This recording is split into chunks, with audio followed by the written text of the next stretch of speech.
अनंत कोटि दंडवत सतगुरु देव को। अपना विषय चल रहा है अद्वैत बोध प्रक्रिया का, कि शंकावादी शंका करता है कि महाराज आप कहते हो ये सारा ब्रह्म है, लेकिन जो हमें दिखता है जगत और संसार वो भ्रम है।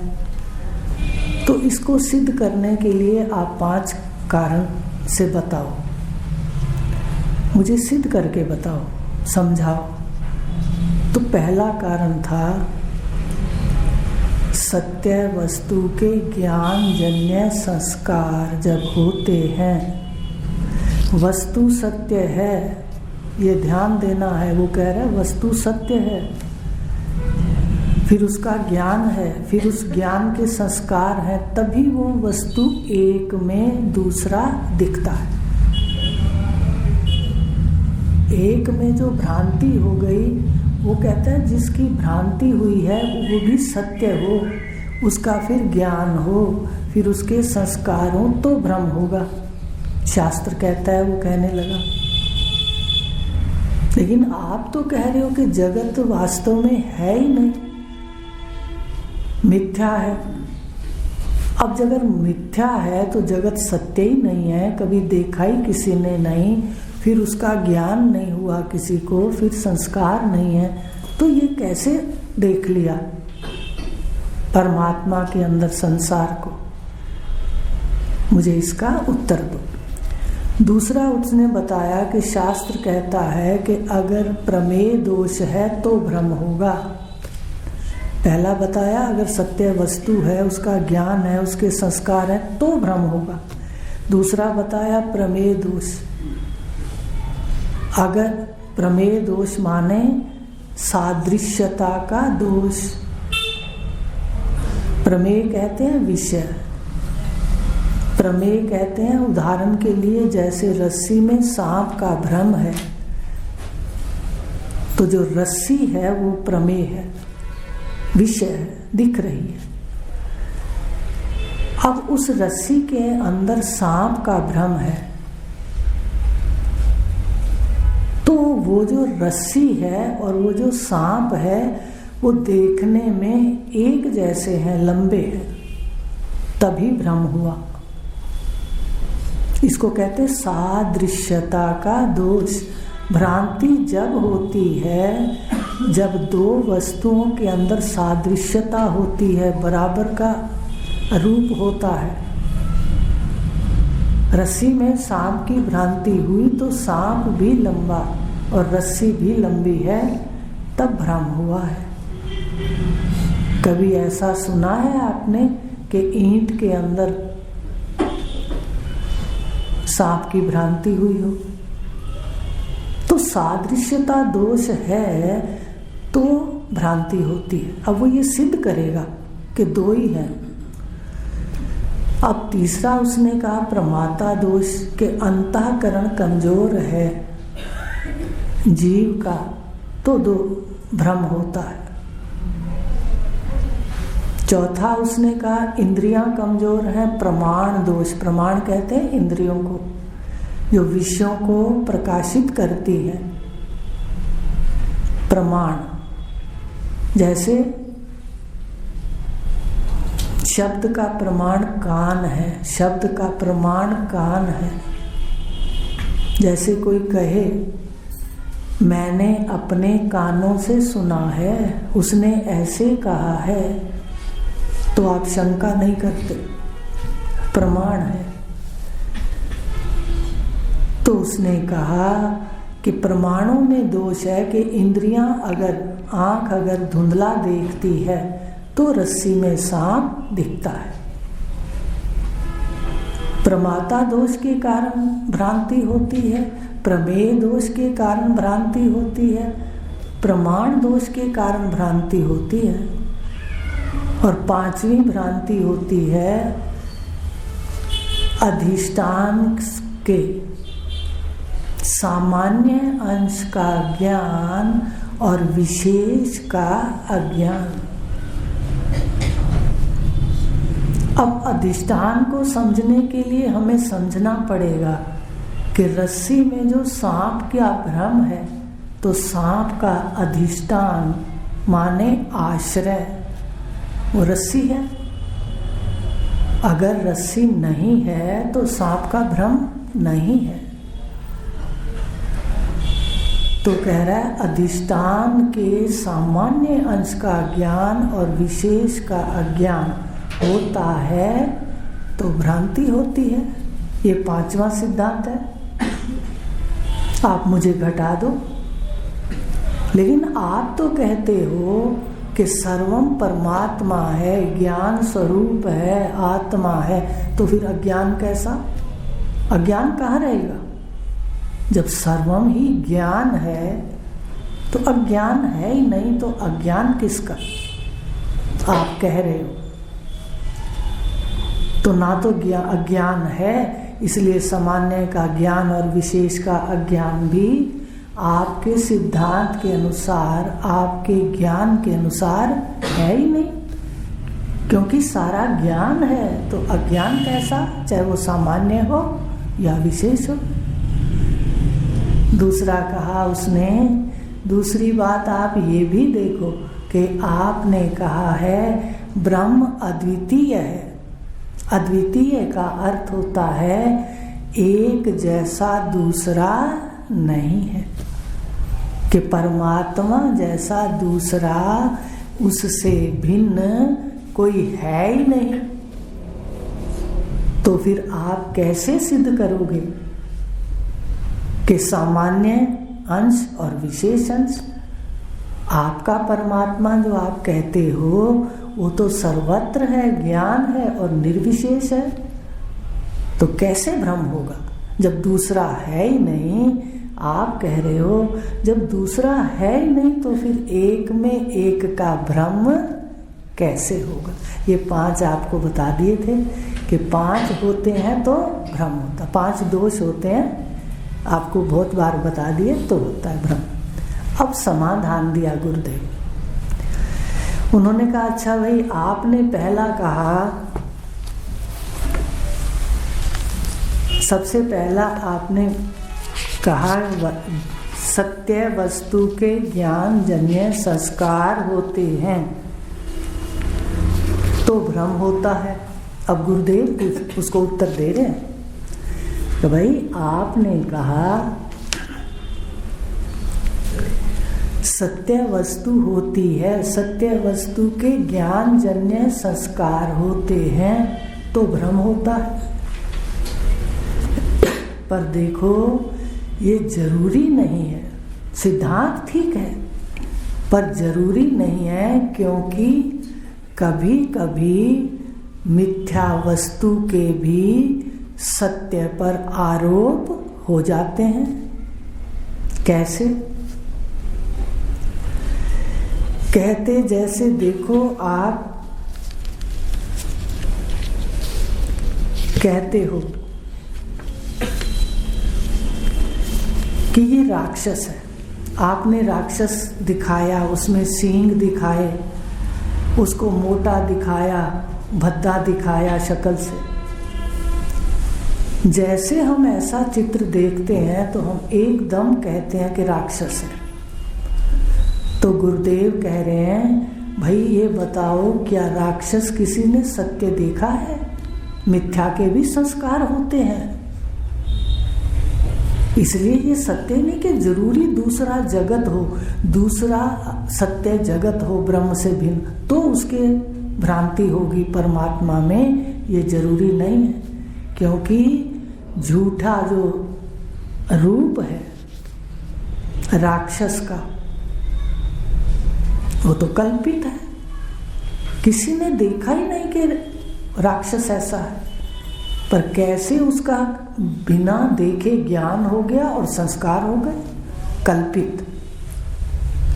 इसलिए जगत भी वास्तव में कल्पना है। अब परमात्मा ही सत्य है, एक ही सत्य है, दूसरा सत्य जरूरी नहीं हो तो भ्रांति होती है। आपको बता दिया राक्षस के बारे में कि दूसरा देखा ही नहीं आपने राक्षस को, पर आपको तो भ्रम हो गया कि ये राक्षस है। इसलिए दो का होना भी यहाँ जरूरी नहीं है कि सत्य दूसरी भी वस्तु सत्य हो। ब्रह्म सत्य है तो जगत भी सत्य हो, मिथ्या के भी संस्कार होते हैं। तो राक्षस का उदाहरण दे दिया। अब गुरुदेव कह रहे हैं, भाई आपने जो दूसरा कहा है, पूछा है प्रमेय दोष। प्रमेय दोष माने रस्सी में सांप का भ्रम हुआ, सीपी में चांदी का भ्रम हुआ। माने जो चांदी का अधिष्ठान है सीपी, सर्प का अधिष्ठान है रस्सी, उस जैसा ही दूसरा सत्य हो। भाई लंबे से लंबा का कह दिया, सीपी में चांदी का कह दिया, तो वो भी सदृश्यता है, वो भी चमक रही होती है चांदी की तरह। तो गुरुदेव कह रहे हैं ये सदृश्यता का जो दोष है, ये भी वास्तव में सब जगह नहीं घटता। कहते आप बता दीजिए, आप निर्गुण निराकार परमात्मा पर, आत्मा पर, आपकी आत्मा निर्गुण निराकार है, ब्रह्म स्वरूप है, लेकिन उसमें स्त्री का, पुरुष का, फिर जाति का, ब्राह्मण, क्षत्रिय, वैश्य जो तो है ही नहीं। स्त्री फिर भी मध्य काल की प्रतीति है, पर वास्तव में आकारों मिथ्या। तो मिथ्या को भी हम ब्रह्म में आरोपित करते हैं। हम परमात्मा अधिष्ठान है, उस जैसा जगत हो। आप कहते हो कि रस्सी लंबी, सांप लंबा, तो भ्रम हुआ। माने आप कहते हो ब्रह्म भी सच्चिदानंद और जगत भी सच्चिदानंद है, तो भ्रम होगा। तो ये जरूरी नहीं है, क्योंकि निर्गुण निराकार में आप ब्राह्मण को देखते हो, निर्गुण निराकार में आप पुरुष को देखते हो, आकार को देखते हो, स्त्री को देखते हो। तो ये बात भी सत्य है, सब जगह नहीं घटती। तो अब तीसरा उन्होंने कहा, आपने बताया, गुरुदेव कह रहे हैं आपने तीसरा दोष बताया कि अगर प्रमाता दोष है तो भ्रम होगा। आपने कहा अंतःकरण, प्रमाता जीव के अंतःकरण में दोष है, अंतःकरण कमजोर है तो भ्रम होता है। तो गुरुदेव कहते ये भी जरूरी नहीं है कि अंतःकरण कमजोर हो तो सीपी में चांदी दिखे, रस्सी में सांप दिखे और आकाश में नीलापन दिखे। सबका अंतःकरण कमजोर है कि सबको ही नीला दिख रहा है आकाश, जबकि वास्तव में है नहीं। आप निर्गुण निराकार हो, अपने को मरने वाला समझते हो, तो भ्रम कैसे हुआ? बराबर तो है नहीं। तो ये जो प्रमाता दोष है ये भी नहीं है कि अंतःकरण जरूरी कमजोर हो। शूरवीरों को भी भ्रांति होती है। अब आप बताइए, जितने लोग हैं उनको आकाश नीला दिखता है, क्या सबके अंतःकरण कमजोर है? अभी वो इंद्रियों के लिए कहेगा। अंतःकरण कमजोर में भी भ्रांति होती है और शूरवीर को भी भ्रांति होती है। गुरुदेव कह रहे हैं कि ये जरूरी नहीं कि प्रमाता दोष हो तो भ्रम होगा। तो चौथा बताया प्रमाण दोष। प्रमाण कहते हैं इंद्रियों को। आपको रस्सी में सांप दिखा, आप कह रहे हो कि इंद्रियों के कमजोरी के कारण रस्सी में सांप दिखा। तो यहाँ पर ये बात नहीं है कि कमजोरी है इंद्रियों के अंदर, बुद्धि के अंदर। उन्होंने कहा ये जो चौथा कारण है ये भी नहीं सब में घटता, क्योंकि देखो सभी लोग अगर आकाश को देख रहे हैं और अगर अभी द्वारकाधीश गए थे,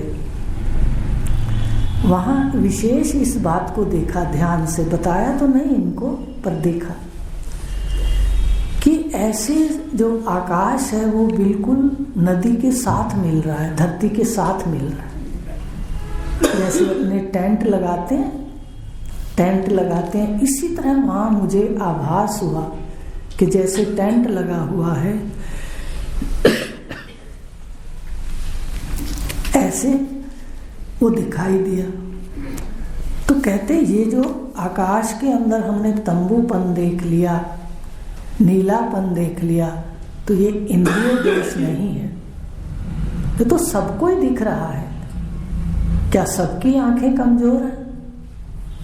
क्या सबकी आंखें कमजोर हैं जो ब्रह्म ना देख करके? सबकी बुद्धि कमजोर है कि ब्रह्म ना देख करके जगत को देख रही है, संसार को देख रही है। इसीलिए संसार मिथ्या है, कल्पित है और परमात्मा सर्वत्र है, ऐसा जानो। तो 4 दोष समझा दिए कि प्रमाण दोष जो इंद्रियों में दोष है, तो इसका मतलब सबकी इंद्रियां कमजोर नहीं है, इसलिए सब जगह ये सिद्धांत भी नहीं घटता। अब 5वां गुरुदेव कह रहे हैं, 5वां आपने पूछा है कि अगर अधिष्ठान के सामान्य का ज्ञान और विशेष का अज्ञान है तो भ्रम होता है। आपने कहा, गुरुदेव कह रहे हैं उसको, शंकावादी को, पर ये भी जरूरी नहीं कि हमेशा ऐसा हो। और आपने ये कहा कि जो सामान्य है उसका ज्ञान और अज्ञान, तो जब सारा परमात्मा है तो ज्ञान स्वरूप है, तो अज्ञान कहाँ रहेगा? आपने पूछा, उसने पूछा ना महाराज, जब आप कहते हो ज्ञान स्वरूप है तो फिर अज्ञान कैसे होगा, कहाँ रहेगा? जब सारा है ही कुटस्थ ज्ञान, आप कह रहे हो, मैं तो कह रहा हूँ कि संसार दूसरा है, सच्चा है, उसका ज्ञान है, लेकिन आप कहते हो संसार है ही नहीं, रस्सी में सांप बता रहे हो। तो सामान्य का ज्ञान और विशेष का ज्ञान कैसे बताओगे? आप मुझे समझा दीजिए। तो गुरुदेव ने कहा, देखो जो सामान्य अंश है, सामान्य प्रकाशक है, जो सामान्य परमात्मा स्वरूप है, वो आप अपने अंदर देख लो कि सुषुप्ति अवस्था में जब सारी माया का कार्य, सुषुप्ति, पहले उत्तर दिया उन्होंने कि सुषुप्ति अवस्था में जो माया का कार्य है जगत, वो रात को सुषुप्ति में लीन हो जाता है, लेकिन अज्ञान है सुषुप्ति में। पढ़ा, सुषुप्ति में सृष्टि का शून्य है और ये अज्ञान है कि आनंद स्वरूप मैं ही हूँ, सृष्टि शून्य है, 0 है। ये मुझे दिखा, अनुभव किया, पर अज्ञान के कारण वर्णन नहीं हुआ सुबह उठ करके। तो देखिए, सामान्य अंश जो परमात्मा है, सामान्य परमात्मा, वो सुषुप्ति में प्रकाशक है, वो उसके सामने अज्ञान भी है और ज्ञान भी है। जागृत स्वप्न में ज्ञान है, सुषुप्ति में क्या है? अज्ञान। दोनों है उसके सामने।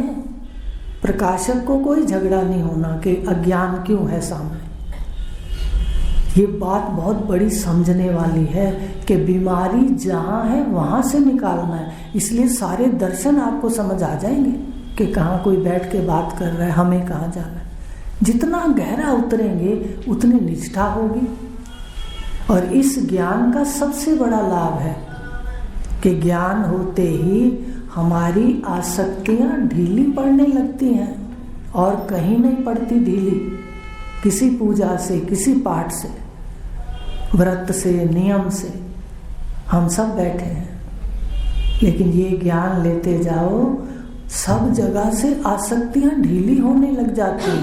पहले रस्सी वासना की ढीली होती है और फिर टूट जाती, खुल जाती।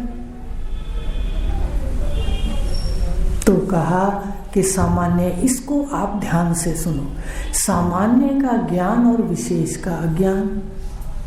तो सामान्य का ज्ञान होता है, विशेष का ज्ञान होता है तो भ्रम होता है। तो सामान्य विशेष तो है नहीं, आप कहते हो निर्विशेष है भ्रम। तो गुरुदेव कहते हैं भाई ये भी माया का खेल है, ब्रह्म तो निर्विशेष ही है। हम आपको समझाते हैं कि सुषुप्ति अवस्था के अंदर आप सारी सृष्टि लय है, पर इसका आपको अज्ञान है, वहाँ अज्ञान है। किसको अज्ञान है भला? अंतःकरण वाले को जो सो गया वहाँ पर किसको अज्ञान है? सुषुप्ति वाले को है। सुषुप्ति वाले के सामने है अज्ञान। लेकिन अंतःकरण वाला उठता है तो दो बातें करता है, मैं सुख से सोया और मुझे कुछ पता ना चला। अब कुछ पता ना चला ये तो सृष्टि के लिए कहता है, विशेष के लिए। और सुख से सोया, सुख किसका स्वरूप है? सामान्य अंश का। सुख का वर्णन कर दिया। तो यहाँ मिलावट और गड़बड़ है अज्ञान के कारण, वास्तविकता के अज्ञान के कारण ये सारी बात है। ज्ञान वाला कभी नहीं कहता कि मैं सोया। वो अपने सोने को, अपनी मृत्यु को सिद्ध ही नहीं कर सकता, कोई नहीं कर सकता। तो ज्ञान वाला समझ जाता है। तो कहा कि ये जो सामान्य का ज्ञान और विशेष का ज्ञान इकट्ठे आप कहते हो नहीं रह सकते। ज्ञान और अज्ञान, प्रकाश और अंधकार हैं तो इकट्ठे नहीं रह सकते। कैसे आप कहोगे कि अज्ञान है विशेष का? तो कहा भाई देखो, सुषुप्ति में ज्ञान भी है। ज्ञान है, ज्ञान हो रहा है, तभी तो आप आकर के सुबह कहते हो कि मैं सुख से सोया। सुख का ज्ञान है। आपने सुषुप्ति को देखा, आपने सुषुप्ति को जाना, है ज्ञान। वहाँ अज्ञान भी सामने है। किसका ज्ञान है? जगत का। जगत का ज्ञान है कि शून्य हो गया, आनंद मेरा स्वरूप है, ये अज्ञान है। लेकिन आप सामान्य प्रकाशक हो, आप तो ज्ञान स्वरूप हो। वहाँ जान रहे हो कि सारी सृष्टि सो गई। सामान्य जानना, विशेष अंतःकरण वाला है। तो सामान्य ज्ञान और अज्ञान दोनों ही रहते हैं। वहाँ प्रकाशक के सामने अज्ञान भी है कि वो समझ नहीं, सुबह नहीं कहता कि भाई मेरा ही ज्ञान, मेरा ही आनंद था। और उसको ज्ञान भी है कि सामने सृष्टि सो गई, कुछ ना रहा। कुछ किसका ना रहा?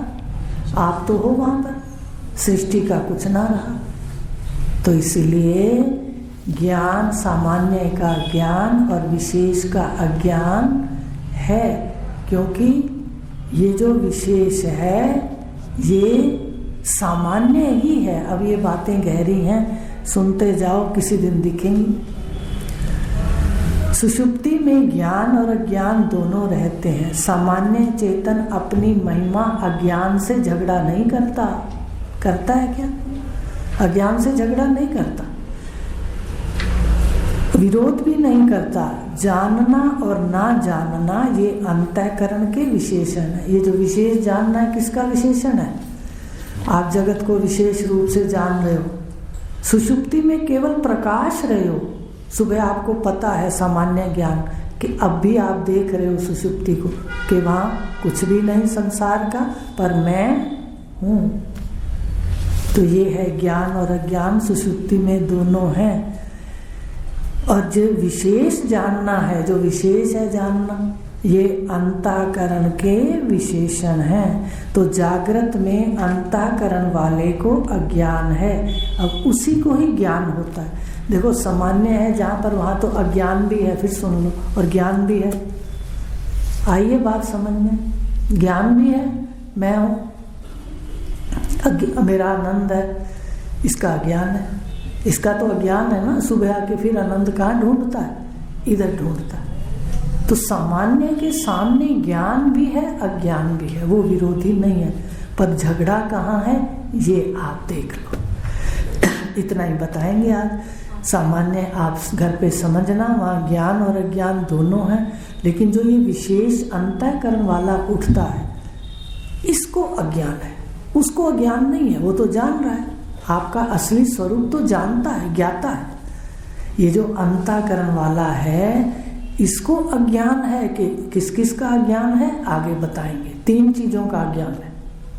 अंतःकरण वाले को अज्ञान है, जागृत में अज्ञान है, स्वप्न में अज्ञान है, पर सुषुप्ति में ज्ञान स्वरूप प्रत्यक्ष है, सामान्य है। ज्ञान और अज्ञान दोनों उसके सामने है। तो जागृत में किसको ज्ञान है? जीव को। अब बीमारी तो जागृत में है, काटेंगे कैसे? कहते मरने के बाद मुक्त होऊंगा। कैसे मुक्त होएगा भला? बीमारी तो जागृत स्वप्न में है, मरने के बाद थोड़ी है। तो यहां मुक्त होगा तो मुक्त होगा। फिर कह देते हैं भाई हम योग लगा देंगे, जगत को भुला देंगे। अरे भाई बीमारी तो जगत में है, लय में तो है ही नहीं। वो भी तो प्रकाशक में बैठते हैं ना, सुषुप्ति में 2 उसमें सुषुप्ति की तरह समाधि में भी 2 है। ब्रह्म ज्ञानी सुषुप्ति को देखकर समाधि को जान जाता है। तो भाई बीमारी तो जागृत में है, रिश्तेदारों से निपटना, शरीर से निपटना, बीमारी तो यहाँ पर है विशेष में। तो इसलिए ज्ञान किसको चाहिए? इस विशेष को चाहिए। फिर बाद में सिद्ध करेंगे कि सामान्य और विशेष दोनों एक ही है, सामान्य ही विशेष है, विशेष ही सामान्य। पर देखो गहरे विषय हैं, इसलिए आप थोड़ा मनन चिंतन करो। ओम शांति।